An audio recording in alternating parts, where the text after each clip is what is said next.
में सबसे अच्छी बात तो यह है कि सीज फायर होल्ड कर रहा है, इतनी ज़्यादा डेथ और डिस्ट्रक्शन नहीं हो रही, पर ये आप लेबनान के लिए नहीं कह सकते, ठीक है। दूसरी देखो, पाकिस्तान तो एकदम वर्ल्ड स्टेज पे छा गया है भाई, छा गया है, और इंडियन मीडिया का तो बहुत ही मजा आ रहा है जिस तरीके से वो रिएक्ट कर रहे हैं। अब ये हो सकता है कि इस्लामाबाद में पीस टॉक्स रिज्यूम हो, पर जस्ट रिकॉर्डिंग से पहले ये वाली न्यूज़ भी आती है कि भाई अगले 2 दिन के लिए तो शायद ना हो, ठीक है भाई, सब्र रखो, सब्र रखो। ये चीज़ें ऐसी नहीं है कि एकदम से सोल्यूशन मिल जाएगा, लगे रहेंगे दुनिया में ऐसे लोग जो पीस चाहते हैं, तो भाई पूरे दुनिया को बेनिफिट होगा, ये बात ध्यान रख लो। अब बुरी बात यह है कि ब्लॉकेड को ब्लॉकेड कर रहा है United states of America, thinking -1 times -1 हो जाएगा +1, ठीक है। बट क्या ही बोलो, मतलब मीम्स जिस टाइप की आ रही है, लगता है ऐसी ही सिचुएशन बनी हुई है कि आप पहले जाओगे, सबसे पहले ईरान का टोल प्लाजा, वहां से आगे जाओगे तो यूएस की शिप्स खड़ी होंगी। अब यूएसए कह रहा है कि भाई हमने तो पूरा मैरीटाइम ट्रेड जितना भी है ईरान का वो पूरा खत्म कर दिया है। अरे भाई, एक तरफ तो आप पीस टॉक्स करना चाहते हो, दूसरी तरफ इस टाइप की हरकतें पटक रहे हो, तो समझ में नहीं आ रही ये लोग करना क्या चाह रहे हैं। But on the other hand ये भी रिपोर्ट आ रही है रॉयटर्स से कि भाई जो पहला दिन था यूएस ब्लॉकेड का, उससे कोई फर्क ही नहीं पड़ा, ऑलमोस्ट उतना ही ट्रैफिक जा रहा था जितना पहले जा रहा था। प्री वॉर के हिसाब से तो बिल्कुल कंपैरेटिव ही नहीं है, ठीक है। अब 8 शिप्स गई हैं टोटल, जिसमें से 3 ईरान के लिंक्ड टैंकर्स थे। तो भाई ये नहीं समझ में आ रहा कि अमेरिकन करना क्या चाहते हैं। जैसे ही स्ट्रेट ऑफ हॉर्मूज की खबर आई, जब वॉर चालू हुआ एंड ईरान ने बोला कि भाई ये हमारे कंट्रोल में है, तो इनको लगा अरे यार जो ऑयल प्राइसेस हैं वो पूरे बढ़ जाएंगे, वर्ल्ड इकोनॉमी कोलैप्स हो सकती है, तो इन्होंने जो सैंक्शंस लगाए हुए थे ईरान के ऊपर एंड रशिया के ऊपर वो उठा दिए। अब ये कह रहे हैं यूनाइटेड स्टेट्स का ट्रेजरी सेक्रेटरी, मतलब उनके फाइनेंस मिनिस्टर मान लो, वो कह रहा है कि चाइना को कोई भी ऑयल नहीं मिल पाएगा, जो भी यहां से गुजरता है, जो ईरान से जाता है चाइना, वो उनको नहीं मिल पाएगा, हम जाने ही नहीं देंगे। अरे भाई, आप कौन होते हो भाई कि चाइना को बताएगा कि क्या करना चाहिए? Who are you to dictate policy to China? And उसके बाद जो इन्होंने सैंक्शंस लिफ्ट कर दिए थे ईरान के ऊपर, रशिया के ऊपर, वो फिर से लगा दिए। तो भाई ये खुद ही कंफ्यूज्ड है, ये लोग खुद ही, मुझे लगता है इनको नहीं पता कि ये अचीव क्या करना चाह रहे हैं। बस डूबती नैया है भाई, कुछ कुछ हाथ ऐसे करते रहो भाई, कुछ ना कुछ हो जाए, कोई एक तीर निशाने पर लग जाए।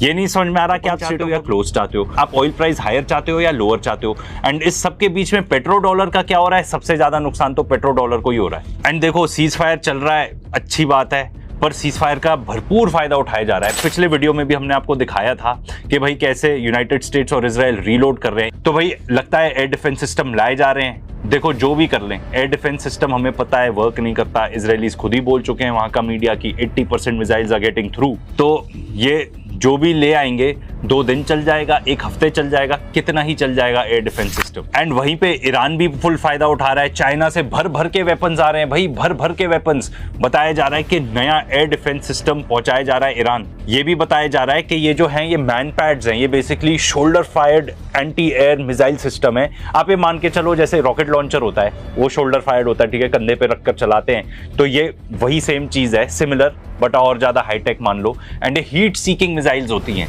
तो ये जो इनके रेडार वेडार के थ्रू एस्केप कर जाते हैं F-35 वगैरह, वो टेक्नोलॉजी का यहाँ पे कोई फायदा नहीं है, क्योंकि ये हीट सीकिंग मिसाइल्स हैं। एंड ये CNN ही रिपोर्ट कर रहा है कि ट्रंप ने एक प्रेस कॉन्फ्रेंस में सॉर्ट ऑफ इंडिकेट कर दिया था कि जो F-15 उनका जो गिरा था ना, वो ऐसे टाइप की ही कुछ हीट सीकिंग मिसाइल की वजह से गिरा था।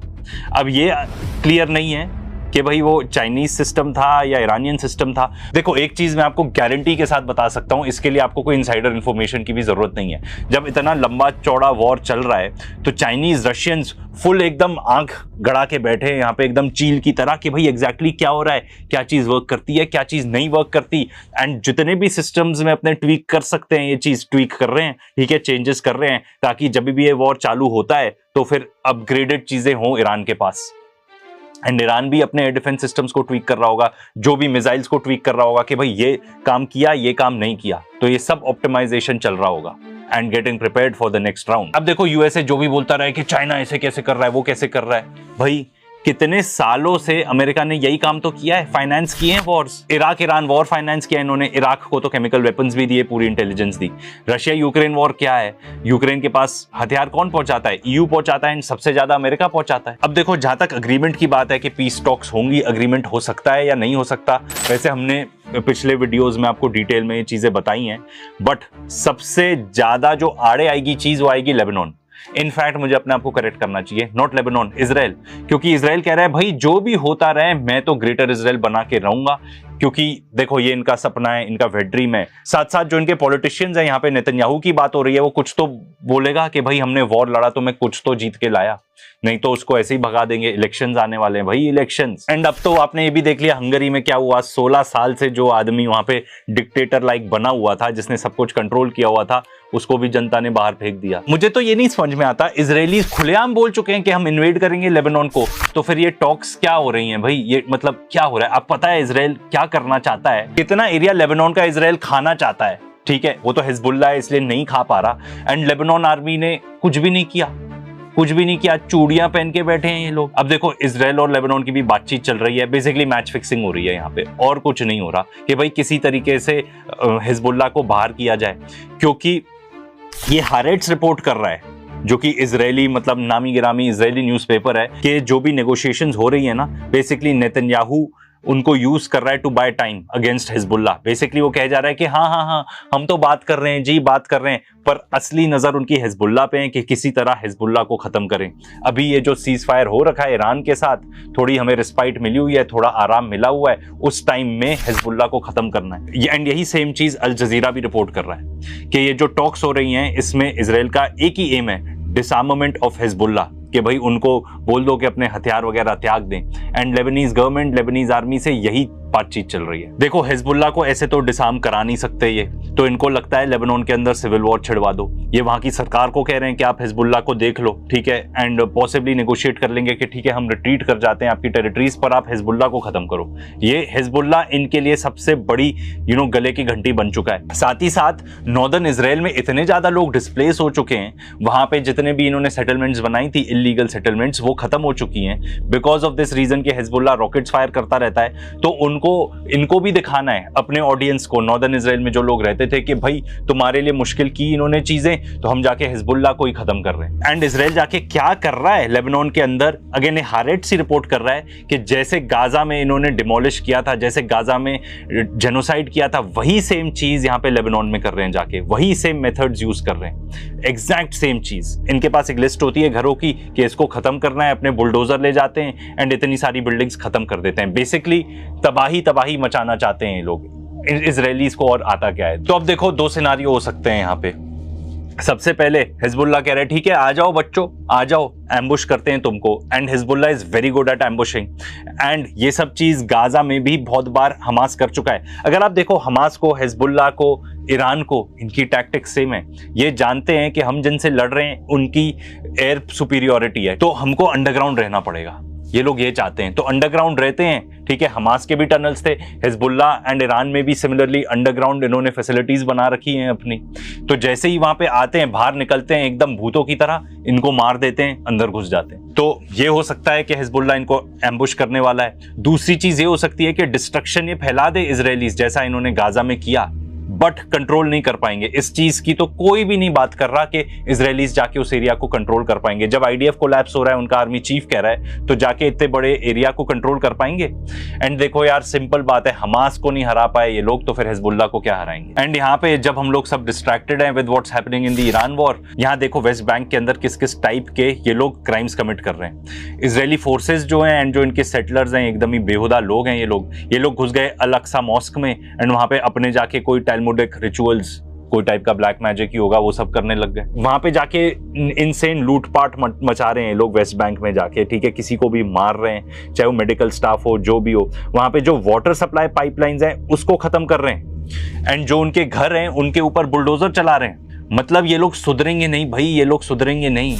एंड अब इनको नॉर्दर्न गाजा में क्या पड़ी थी, वहां पे जाके बॉम्बिंग कर दी। मैं आपको बता रहा हूं, this is bombing for fun. उनको मजा आता है ये सब करने में, हाँ मैंने ये सब कर दिया। एंड ये बात मैं विदाउट प्रूफ नहीं कह रहा हूं, अपने सोशल मीडिया पे भाई डालते रहते हैं लोग इजरायलीज इस टाइप की चीजें, ठीक है, इनके सोल्जर्स खुद जाके। तो आपको क्या लगता है कि ऊपर से ऑर्डर नहीं होंगे? कोई भी आर्मी होगी इतनी तो डिसिप्लिन्ड होगी कि अगर ऊपर से ऑर्डर आएगा कि भाई ये सब चीजें नहीं करनी है तो नहीं करेंगे, पर ऑर्डर होते हैं ऊपर से कि ये सब करो, इसलिए ये सब चीजें करते हैं लोग। वैसे इजरायली सोसाइटी एंड ये लोग कितने बददिमाग और कितने घटिया मेंटालिटी के लोग हैं, इसके ऊपर हमने काफी वीडियोस बनाए हैं, उनको जरूर चेकआउट करना। तो भाई इजरायलीज की देखो असलियत अब लोगों के सामने है। अब बस हमको ये रिक्वायर्ड है कि भाई ये जो लीडर्स हैं, world leaders, they stand up to Israel and they say कि भाई अब ये सब नहीं चलेगा। एंड जितना जल्दी ये लोग समझ जाएं उतना बेहतर है, क्योंकि जब तक इजराइल रहेगा तब तक ये ग्रेटर इजराइल बनाना चाहेगा। जब तक ये ग्रेटर इजराइल बनाना चाहेगा, इस टाइप की प्रॉब्लम्स पूरी दुनिया को फेस करनी पड़ेंगी, जो आज के डेट में हम फेस कर रहे हैं। लेटेस्ट लीडर जिसने कुछ ऐसा स्टेप उठाया है वो है इटली की जॉर्जिया मेलोनी। इनको भाई round of applause for her, क्योंकि इन्होंने जाके एक डिफेंस कोऑपरेशन डील थी इजराइल के साथ, वो सस्पेंड कर दी है। अब देखो ये हो सकता है कि इससे इजराइल को बहुत ज्यादा फर्क नहीं पड़ेगा ऑन द ग्राउंड। देखो सब अगर आके इजराइल को आइसोलेट करेंगे तब ही इस दुनिया में वर्ल्ड पीस हो सकती है। देखो इजराइल पराया स्टेट है, साथ साथ वो अमेरिका को भी एक पराया स्टेट बना रहा है, तो ये बहुत ही अच्छा मूव है जो जॉर्जिया मेलोनी ने किया है। हमको ऐसा प्रेशर और बिल्ड करना पड़ेगा पूरी दुनिया को ताकि ये लोग लाइन पर आए। वैसे मुझे नहीं लगता लाइन पर आएंगे, धीरे धीरे इनकी सोसाइटी डिसइंटीग्रेट ही होनी चाहिए। अब देखो अमेरिका के लिए और बैड न्यूज है। जो सऊदी अरेबिया है, जो कि होल्ड करता था $126.9 बिलियन यूएस के ट्रेजरी बॉन्ड्स के, उन्होंने 10.6 बिलियन बेच दिए हैं पिछले महीने, जो कि बेसिकली मंथली डिक्लाइन है of 7.7%। This is huge news.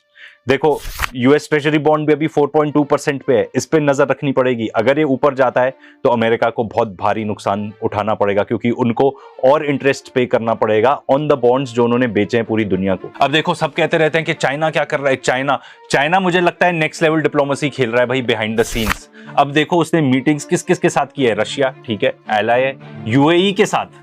उसको बता रहा होगा कि भाई तुम सुधर जाओ, नहीं तो तुम्हारा देश बचेगा ही नहीं। स्पेन के साथ, तो भाई स्पेन एक ऐसा देश है एंड एक ऐसा यूरोपियन प्राइम मिनिस्टर है जो कि थोड़ी स्पाइन दिखा रहा है, थोड़ी रीढ़ की हड्डी दिखा रहा है। Senor Pedro Sanchez, salute to you. बहुत लोग ये बात करते हैं कि भाई अगर इंसैनिटी पूरी पागलपन होनी है, मतलब something like a nuclear bomb, या मैं तो इसको भी पागलपन बोलूंगा कि भाई ऑयल रिफाइनरीज पूरी एरिया की वो हिट कर दें, ठीक है, इजराइल जाके हिट कर दे ईरान की, एंड ईरान जाके वही सेम चीज रेसिप्रोकेट कर दे पूरे रीजन में।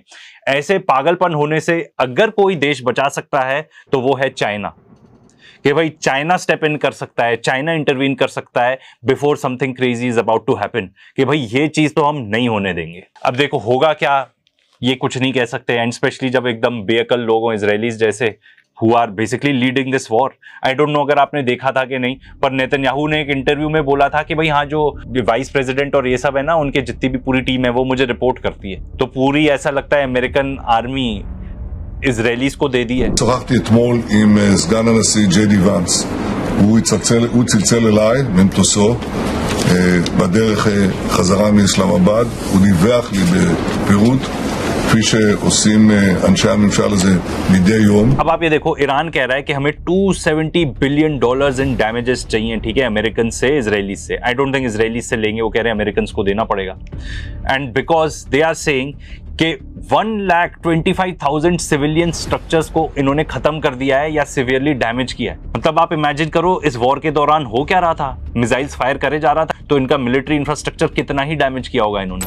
अब देखो ये बहुत बढ़िया वेबसाइट मिली है जो बताती है कि हर देश की फ्यूल की क्या स्टेटस है, कि वहां पे फ्यूल है कि नहीं। तो देखो कितने सारे ऐसे नेशन है, एंड खासतौर पे हमारे सब कॉन्टिनेंट के एशियन कंट्रीज को तो कितने ज्यादा हैं जहां पे रिस्ट्रिक्टेड हो चुका है fuel access. Nepal, Sri Lanka, Vietnam, Ethiopia ने भी एडवाइजरी जारी की हुई है, बांग्लादेश, केन्या में भी रिस्ट्रिक्टेड है, म्यांमार में भी रिस्ट्रिक्टेड है, ऑस्ट्रेलिया में तो पैनिक टाइप की सिचुएशन हो गई थी, 184 पेट्रोल पंप पे फ्यूल ही नहीं था, ड्राई हो चुके थे। पाकिस्तान के अंदर भी इमरजेंसी टाइप की सिचुएशन है, ठीक है, इंडोनेशिया में मॉनिटर कर रहे हैं, फिलीपींस तो कह रहा है कि भाई जो सैंक्शन लगाए थे रशिया के ऊपर वो हटा दो क्योंकि हम उनसे ऑयल खरीदना चाहते हैं। Philippines by the way all and out US ally है। इंडिया में भी बता रहे हैं कि एडवाइजरी / पैनिक लिखा हुआ है। वैसे पैनिक तो थोड़ा बहुत गैस के लिए था, अभी भी इंडस्ट्रीज वगैरह बंद है इंडिया में कुछ, क्योंकि गैस नहीं मिल पा रही है। तो ये एक अच्छा रिसोर्स है, इस पे आप नजर रख सकते हो टू फाइंड आउट कि एग्जैक्टली हो क्या रहा है दुनिया में। अगर एयरलाइन इंडस्ट्री की बात करें तो वहां पे ये बताया जा रहा है कि जो यूरोप की इंडस्ट्री है वहां पे सिस्टेमिक जेट फ्यूल शॉर्टेज होने वाला है अगर ये ब्लॉकेड कंटिन्यू करता है। तो जो इंटरनेशनल एनर्जी एजेंसी है वो बता रही है कि बहुत बड़ा सप्लाई शॉक आने वाला है इस साल में अगर ये डिस्ट्रप्शन कंटिन्यू रही तो। एंड वो बता रहे हैं कि अगर ऑयल प्राइसेस पहुंच जाते हैं $150 अ बैरल तक तो जितने भी कंज्यूमर्स हैं, ठीक है, उनको सरकार को बोलना पड़ेगा कि भाई आप फ्यूल सेविंग मेजर्स यूज करो। एंड मैं आपको बता दूं, $150 अ बैरल पर ये जो हमारे इंडेक्सेस हैं ये ना पहुंचे हों, बट फिजिकली तो काफी जगह पे $150 अ बैरल पर ट्रेड हो रहा है। एंड स्थिति थोड़ी ऐसी है कि इतने कम टैंकर निकलते हैं, लाइव बिडिंग चलने लगती है कि मैं तुम्हें ज्यादा पैसे दूंगा, मैं कम पैसे दूंगा, इतना नहीं दे सकता मैं, तो फिर जो ज्यादा बिडर होता है वहां पे चले जाता है टैंकर। फॉर एग्जाम्पल, ऐसे एक oil tanker was bound for India, but वो चाइना चला गया क्योंकि उन्होंने ज्यादा बिड कर दी होगी उस पर्टिकुलर टैंकर पर। ये थी आज की वीडियो। अगर आप भारतीय मीडिया का रिएक्शन देखना और सुनना चाहते हैं तो वी रिएक्शन चैनल को सब्सक्राइब करें और बेल आइकन को प्रेस करें ताकि नए आने वाली वीडियो का नोटिफिकेशन आपको मिल सके। इसके अलावा आप हमें टिकटॉक पेज वी रिएक्शन और फेसबुक पेज पाकिस्तान जिंदा पर भी फॉलो कर सकते हैं। नेक्स्ट वीडियो के मिलते हैं। अल्लाह।